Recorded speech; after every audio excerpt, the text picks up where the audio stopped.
Olá, queridos amigos, queridas amigas, que a graça e a paz de Jesus esteja com cada um dos amigos e que todos tenham um belo dia.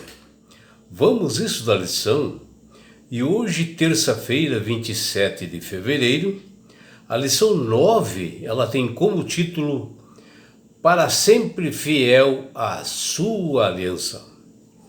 E a lição de hoje está baseada no livro de Salmos, no capítulo 89, do versículos 27 até 32, do versículos 38 até 46, e também no Salmos capítulo 132, do versículos 10 até 12.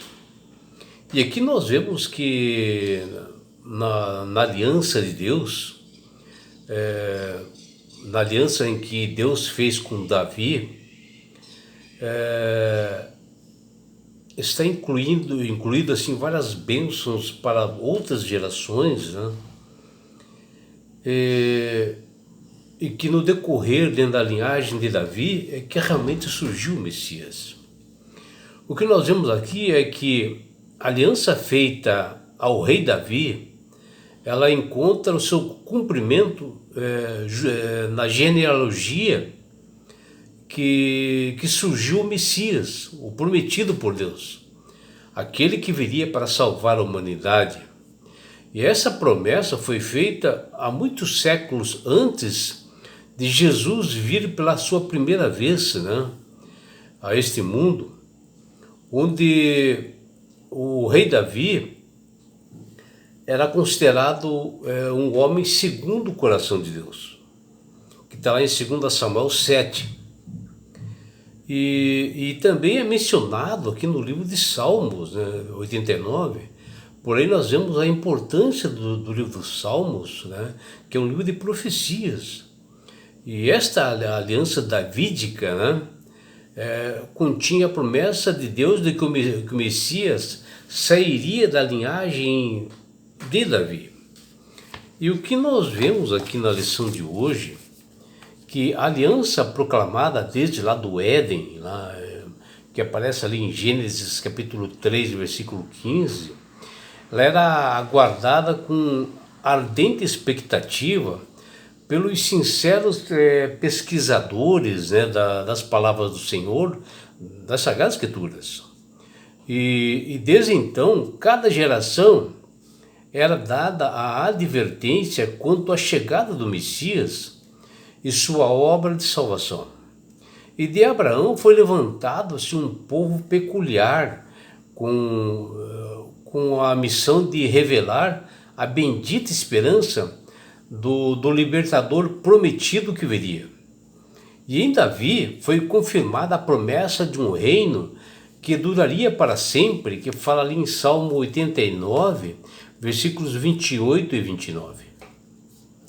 A aliança davídica contém a promessa divina de um apoio eterno à linhagem de Davi e a prosperidade de todo o povo de Israel, que fala em 2 Samuel, capítulo 7, versículos 5 a 16, e também aparece em Salmo, capítulo 89, versículo de 1 a 4, versículo 19 a 37, e também aparece em Salmo 132, versículos de 12 até 18. E a Davi foram dadas duas profecias incondicionais, onde ali o seu filho Salomão, ele construiria o templo, e também de sua linhagem nasceria um rebento, que fala aí no Salmo 132, versículo 11, que nada mais é do que o Messias Jesus. Profecias que foram cumpridas, né, por Deus à risca, né? Mas também lhe foi dada uma profecia a Davi condicional, onde Deus diz o seguinte, se os teus filhos guardarem a minha aliança e o testemunho que eu lhes ensinar, também os seus filhos te assentarão para sempre no seu trono, que está lá em Salmo 132, versículo 12.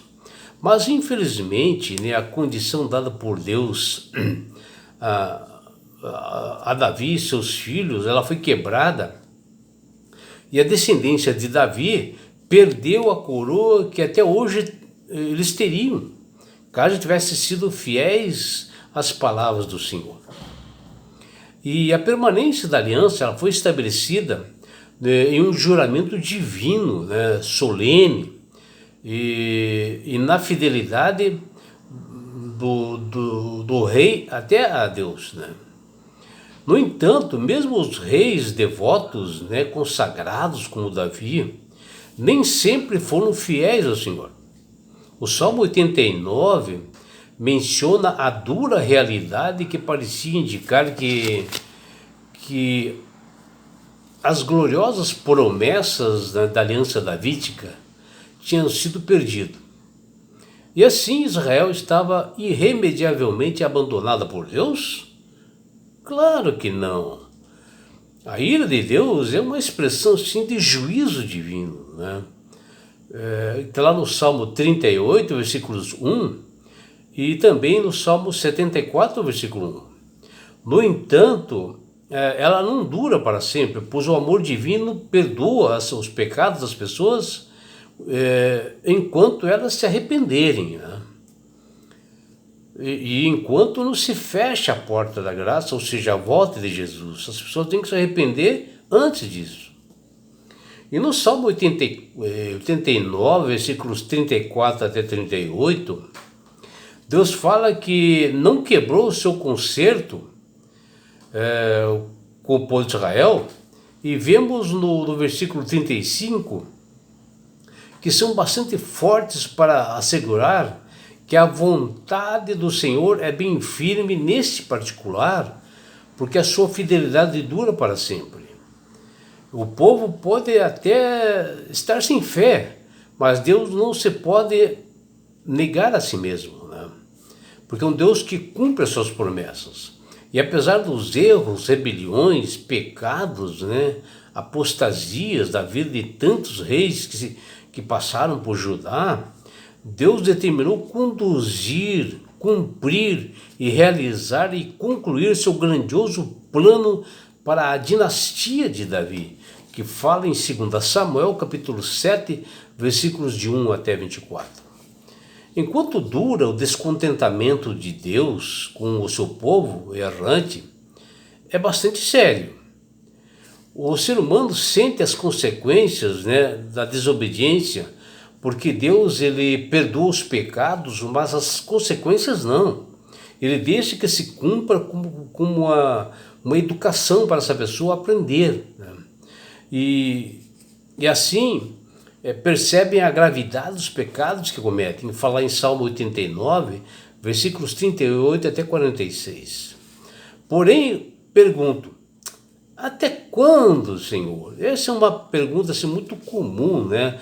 Na época, né, do povo de Israel, quando eles estavam tendo dificuldades, né, por consequência de seus pecados, mas como hoje também, né?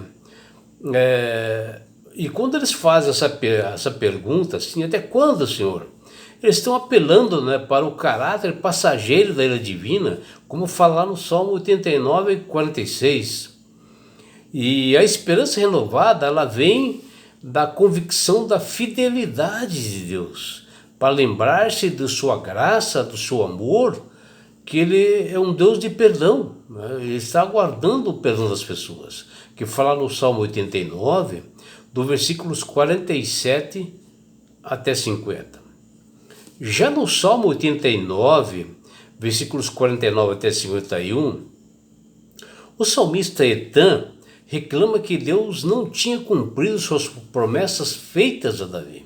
Está lá em 2 Samuel 7, versículos de 1 até 24. O resultado é que seu povo tem sofrido o opróbrio, né, imediato perante seus inimigos, que são consequências, né? Esse salmo não termina com uma solução, mas sim com o povo, o rei e até o salmista angustiados, né? Achando que Deus os havia abandonado. E ainda assim, a inclusão desse salmo entre os louvores de Israel sugere que Deus respondeu o clamor do seu povo sitiado ali na época, e ele fez isso por amor. Embora o componente da aliança do ser humano ter falhado, né, ainda o povo poderia descansar e confiar na promessa dos propósitos divinos, que são imutáveis, né? Um Deus fiel que não muda e garantiu o Messias que encarnou a justiça e a salvação do povo de Israel. E o Israel espiritual, que também somos nós, que tivemos essa oportunidade também de salvação, né? Onde nós podemos alcançar as maçãs celestiais. E isso tudo pelo sacrifício de Jesus. E no fim, Deus prevalecerá, seu reino será estabelecido, mas apenas por causa do sacrifício de Jesus na cruz do Calvário por todas as pessoas, e não pelo mérito de algum ser humano, né? Onde a salvação só será possível através de Jesus. No livro de Mateus, capítulo 1, versículo 1, o Messias traz uma genealogia singular e curiosa, já que no início do desse capítulo, né, que diz que antes que Abraão existisse, eu sou, diz Deus, em João capítulo 8, versículo 58. É chamado também de filho de Davi, filho de Abraão. E também na Bíblia o chamam de o primogênito de toda a criação, que fala em Colossenses capítulo 1, versículo 15. Aludindo realmente, né, ao Salmo 89, versículo 27, que chama Davi, que era o tipo de Cristo, primogênito de Deus, embora Davi fosse o 8º filho, né? Ele não era primogênito. E é por isso, meu amigo, minha amiga, que Deus tem chamado todas as pessoas, através do Espírito Santo, para aceitarem a Jesus como Salvador. Porque a partir do momento que você aceita Jesus como Salvador, você passa a ter sabedoria, né? Você passa a manusear melhor as Sagradas Escrituras e ter um entendimento que Deus é um Deus fiel, um Deus que cumpre as suas promessas, né? Nós que somos falhos como seres humanos, vivemos quebrando as alianças com Deus, né? Deus promete a salvação para nós, promete que Ele está voltando, e nós achamos, mais um pouquinho hoje, mais amanhã, e às vezes se desvia do foco que é Jesus. E não é só isso, meu amigo, minha amiga. Quando você aceita Jesus como Salvador e Senhor, Deus dá para você esse presente que chama-se salvação. E com isto, Jesus vai levar a vocês todos, a nós todos, para as mansões celestiais.